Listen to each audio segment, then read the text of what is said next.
जगन्नाथ प्रभु की केवल इतनी महिमा नहीं है। कलिकाल में एक समय ऐसा आएगा कलयुग में कि सभी नदियां विलुप्त होंगी। गंगा जी, जमुना जी आदि आदि जितनी नदियां हैं विलुप्त हो जाएंगी, सब तीर्थ विलुप्त हो जाएंगे, लोप हो जाएंगे। अब वैसे विलुप्त का तो सीधा सा उदाहरण यही है, अभी भी गंगा जी दूषित हैं, जमुना जी भी दूषित हो गई, तो धीरे धीरे असली रूप चला जाएगा, नकली बचेगा, यही विलुप्त होना है। देवताओं की मूर्तियों का देवत्व चला जाएगा, लेकिन भैया कलयुग के अंतिम चरण तक जगन्नाथ महाप्रभु की मूर्ति का देवत्व नहीं जाएगा। अंतिम कलयुग के अंतिम तक 4,32,000 वर्ष के अंतिम तक जगन्नाथ महाप्रभु का स्वरूप जैसा था वैसा ही रहेगा। यहां की महिमा नहीं घटेगी, पूरी दुनिया के तीर्थों की महिमा घट जाएगी। कलयुग जब अपनी चरम सीमा पर होगा, अंधविश्वास पाखंड जब अपनी चरम सीमा पर होगा तो सब तीर्थों की महिमा घटेगी, परंतु जगन्नाथ महाप्रभु की महिमा नहीं घटेगी। इतना ही नहीं, साधारण नहीं है जगन्नाथ महाप्रभु, ना ना, साक्षात ठाकुर जी यहां विराजमान और अपने साथ स्वरूप में ही उनका यह क्षेत्र है। जगन्नाथ महाप्रभु का अपने ही स्वरूप में यह क्षेत्र है।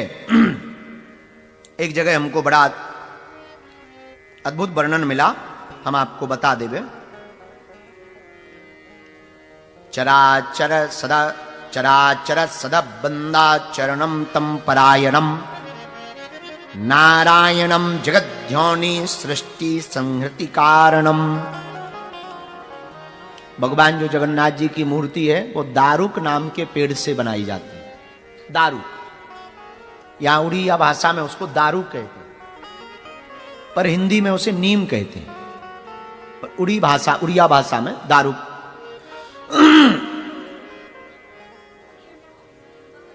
हाँ, उसको हिंदी में नीम का वृक्ष कहते हैं, निम्बा। हाँ, तो दारुक वृक्षों का वर्णन शास्त्रों में मिला। आज भी 19 साल 29 साल या 12 साल में जब नया विग्रह बनाया जाता है, कभी 12 साल में, कभी 19 वर्ष में, अभी जो लास्ट हुए 15 साल में हुआ, 19 साल में, अभी 19 साल, कभी 12 वर्ष में, कभी 19 वर्ष में भगवान का नया विग्रह बनाया जाता, स्थापित किया जाता। तो आज भी ऐसी परंपरा है कि पहले ब्राह्मण यहां से 40-50 किलोमीटर दूर जाकर के अनुष्ठान करेंगे, अनुष्ठान परिपक्वता से करेंगे, फिर देवी स्वप्न देगी कि अमुक जगह पर ऐसी ऐसी निशानी का ये वाला जो पेड़ है इसको काट करके ही मूर्ति बनाना।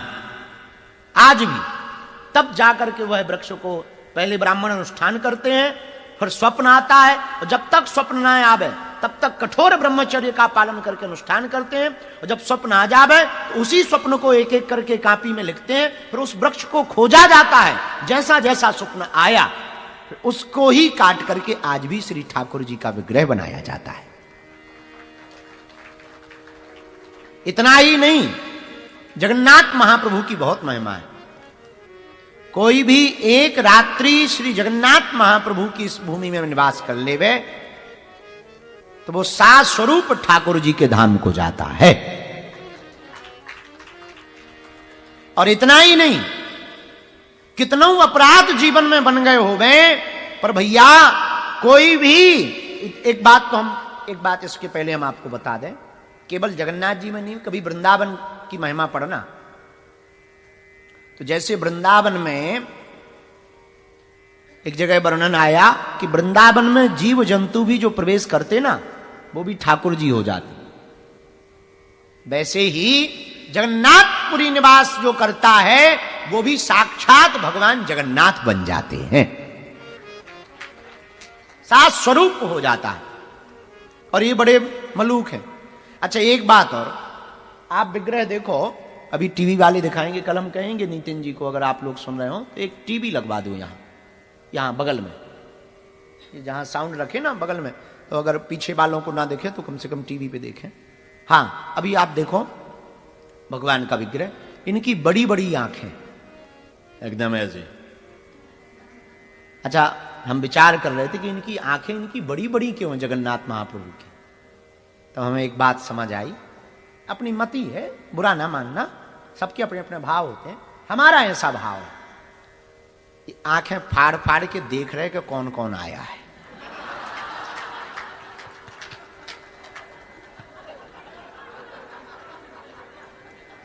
जब हम पहली बार गए दर्शन करने जगन्नाथ, अब विनोद में मत लेना, भगवान के भक्त क्षमा करें, हम पहली बार जगन्नाथ महाप्रभु के दर्शन करने आए, 1-1.5-2 साल हो गए, और पहले भी गए, बहुत पहले आए थे, 3-4 साल 5 साल पहले भी आए थे। तो जब हमने दर्शन करे तो पुजारी जी ने दर्शन करवाए, बड़े अच्छे दर्शन भाई।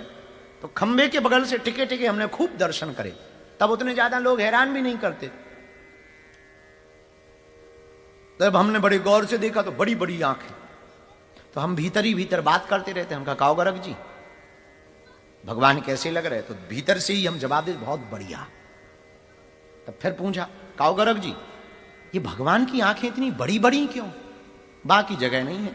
तो हम भीतर ही से ही जवाब दे, हम कि वो देख रहे कौन आया है कौन नहीं है। पर हमें एक बात, ये तो हो गई भाव की बात, पर एक बात और सच भी यही है, ठाकुर जी बड़ी बड़ी निगाहें करके अपने भक्तों के दुखों और पीड़ा का हरण करने को बैठे। इसीलिए भगवान की बड़े बड़े निगाहें, श्री जगन्नाथ महाप्रभु की इसलिए बड़ी बड़ी निगाहें। तो पुरी की बड़ी महिमा। एक बात और,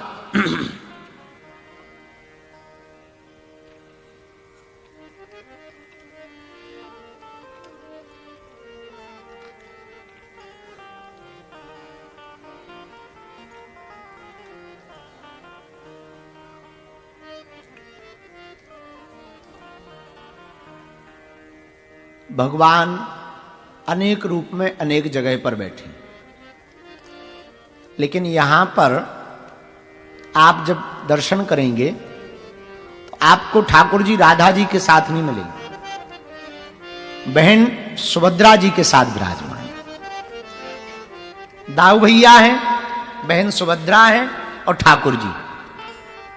अब चर्चा करते हैं कि ठाकुर जी यहां पर इस रूप में क्यों बैठे हैं और यहां पर ये 3 रूप ठाकुर जी ने क्यों बनाए और यहां पर क्यों आए, इस पर हम आपको बहुत अद्भुत चर्चा यहां पर वर्णन आया है।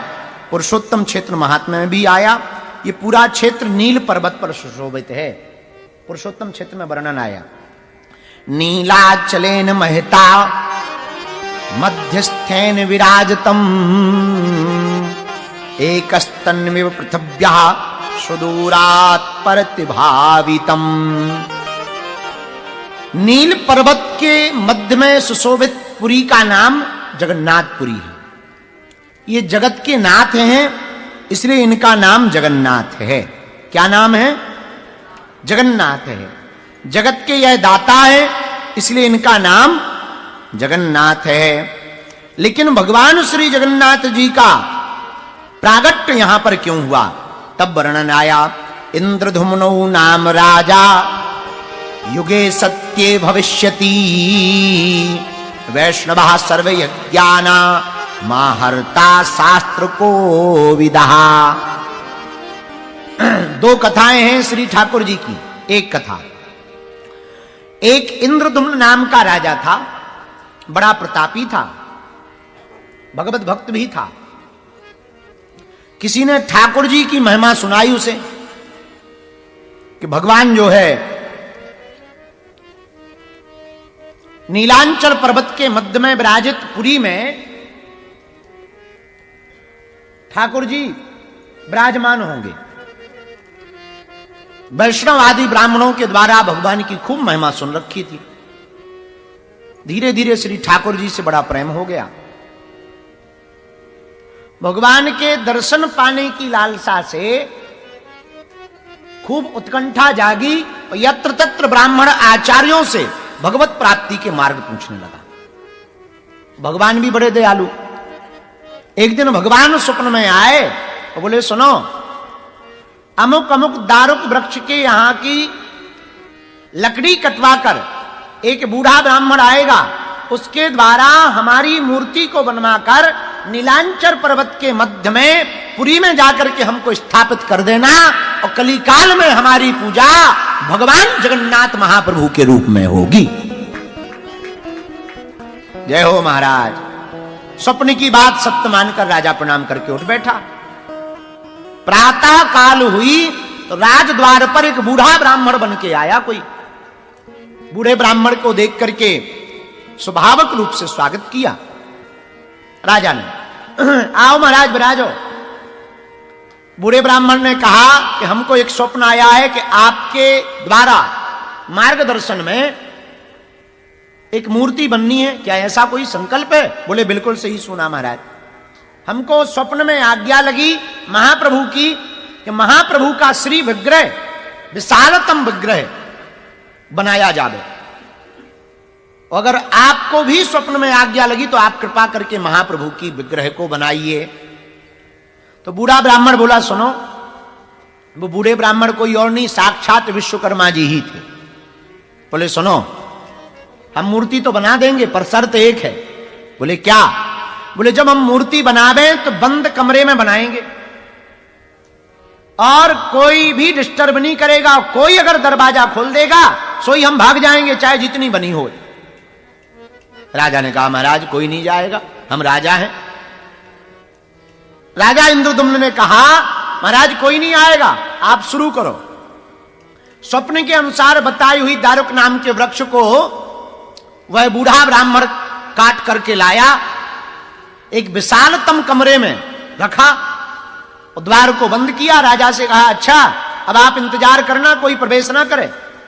राजा वैष्णव था, आज्ञा मानी। कई दिनों तक वह ब्राह्मण बाहर नहीं निकला। रोज खटखट की आवाज आवे, राजा सुनता रहे। एक दिन आवाज नहीं आई, इन्हें लगा कहीं ऐसा तो नहीं कि खटखट करते ही खटाफट हो गए, कुछ गड़बड़ हो गई, खटखट की आवाज ही नहीं आ रही। सो तो नहीं गए? जैसे ये देखो कथा में सो रहे हैं कलकत्ता वाले, सोने दो, ये भी बड़ा सुख है। हाँ, तो राजा को लगा कि कुछ गड़बड़ तो नहीं है, खूब रोका अपने आप को। जब आवाज नहीं आई तो राजा ने ही द्वार को खोल दिया। द्वार को खोला तो मूर्ति अधूरी बनी थी, हाथ पूरे बन नहीं पाए थे, ऐसे ही थे, यहां तक पैर भी नहीं बन पाए थे। और वह बूढ़ा ब्राह्मण अंतर ध्यान हो गया था। राजा समझ गए हमसे बड़ी भूल हुई। वो ब्राह्मण कोई और नहीं, साक्षात श्री विश्वकर्मा जी थे। पर अब क्या है, अब तो मूर्ति का प्रण था, एक बार में ही बनेगी, तो कोई बनते हुए देखे ना। बड़ा मन में ग्लानि छाई, खूब रोने लगे इंद्रदुम्न, मन में पीड़ा हुई, खूब रोने लगे। तब रात्रि काल में फिर जगन्नाथ प्रभु प्रकट हुए।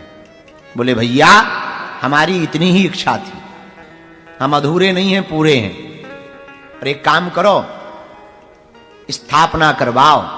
आज से नीलांचर पर्वत के मध्य में पुरी क्षेत्र में हम सदा सदा के लिए ही विराजमान होंगे।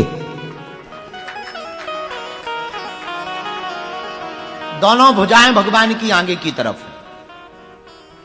एक कथा और सुनो।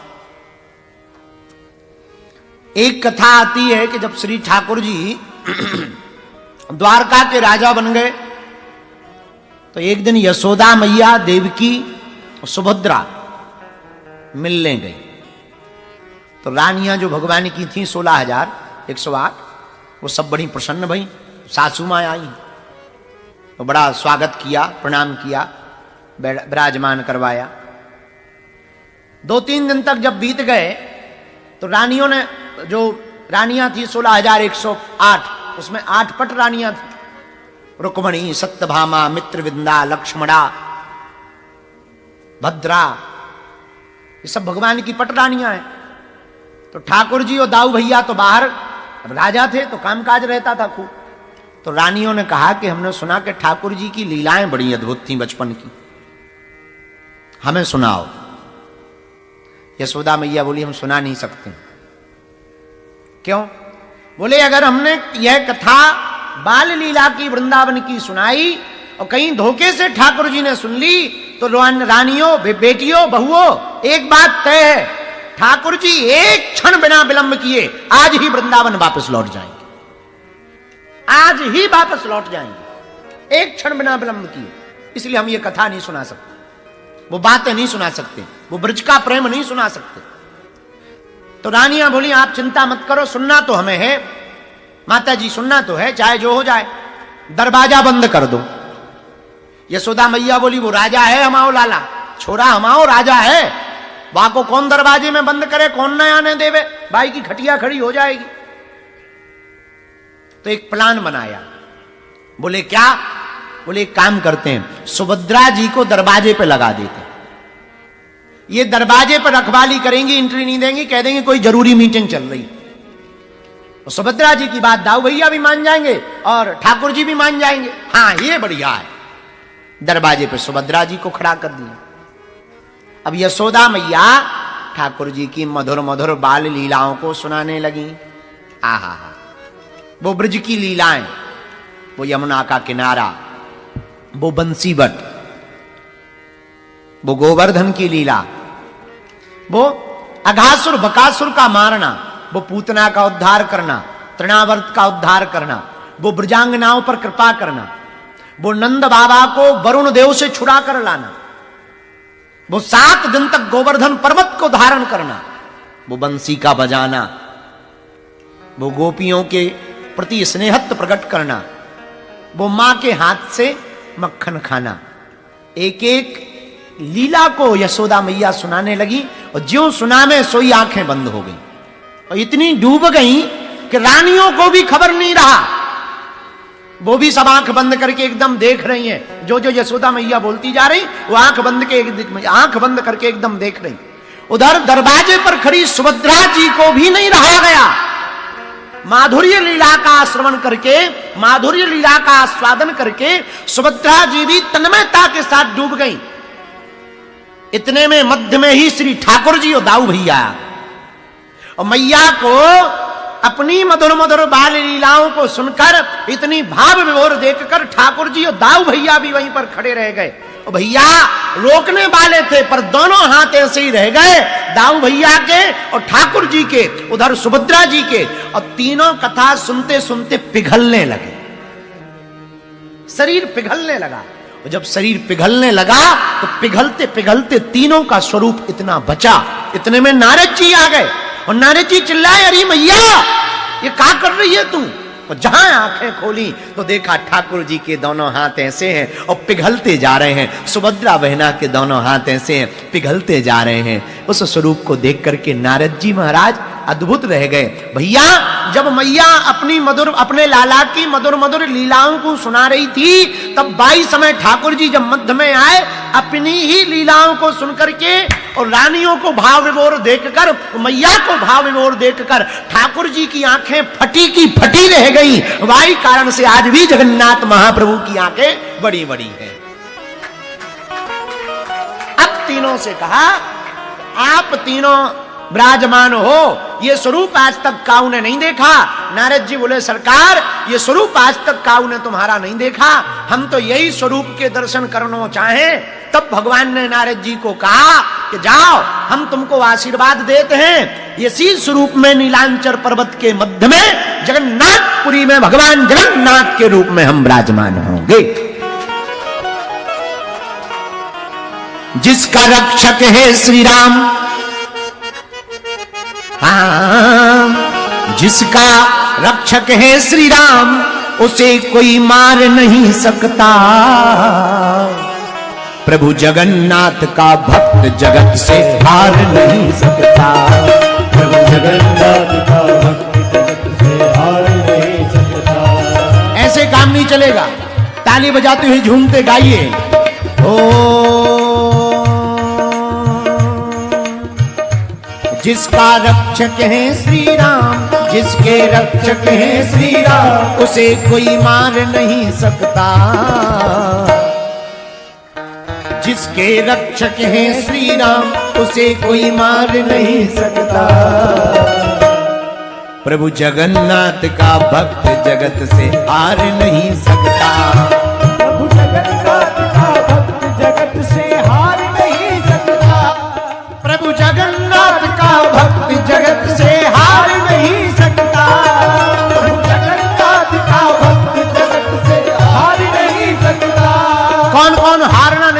जरा उठाओ दोनों हाथ और ताली बजाते हुए गाओ हरि बोल।